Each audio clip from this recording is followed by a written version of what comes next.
Hello everybody, we're shooting today live from our 7th annual NCAA viewing party. We thought it'd be a perfect day to shoot today's topic. We're expecting over 350 of our clients, friends, and supporters of the firm to be here with us today. And today we're talking about how we can use relationship to overcome our own minds.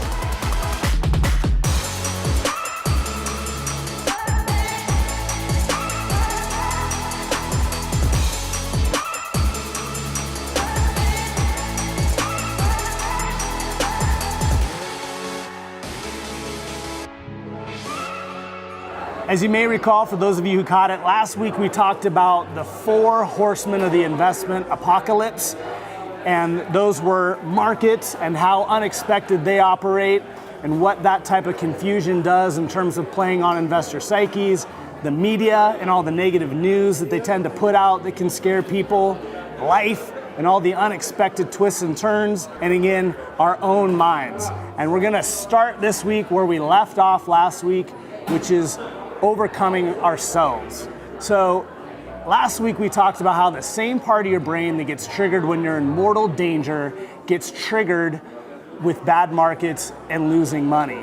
And if you can think about that shark fin popping up in the water or a bear chasing you through the woods, it's probably not going to be our most rational moments. So how do we overcome that? We overcome it through process, certainly, but also partnership.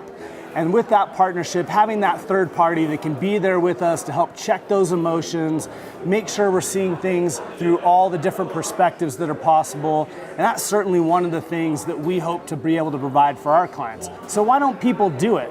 Well, they don't do it for a couple different reasons. For advisors like myself, one of the big reasons they don't do it, a few reasons, is it doesn't come natural to them. Perhaps most importantly, it takes a lot of time, and if you're just focused on efficiency and profits and your own bottom line, you don't want to take a lot of extra time. We think that's absolutely necessary. Why don't clients want to embrace it? That has to do a lot with just the ego and wanting to make sure that, we think, hey, we're capable, we're competent, we don't need anyone else helping us through things.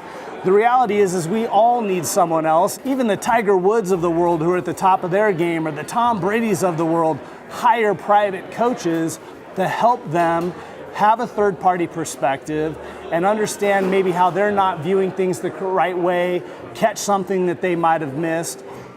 And so far from being anything that anybody needs to be ashamed about, it's something that if we look to those people who are elite, is actually part of their practice. I had a client at an event a couple years ago come up and say, well, you're human too, you must be prone to the same emotions. Who's your partner? And that was a fantastic question. And there's 2 big things. It's absolutely fundamental to how we think any firm should be built. One, a great internal team of partners that we can rely on and have checks and balances inside of our firm that can keep us accountable. But 2, great external partners. I can remember a couple years ago when Brexit was going on, and we were able to call into some partners we had in London who obviously understand that country and that economy better than anyone, and help us really walk through what the impact may be. So again, whether you're looking at the elites in their fields, they have partners, and us too, we need partners, and it's something we think is critical for everybody. It's what events like today are all about. Whether you ever want to work with us or are working with us or looking to anyone else, we tell you find somebody that values partnerships, relationships, and building them, because it's going to be critical to your financial and investment success, and not just with words, but with their time and their money. And whether you ever come to this event or not is really not the point. It's about finding someone who can be there to be a trusted partner with you.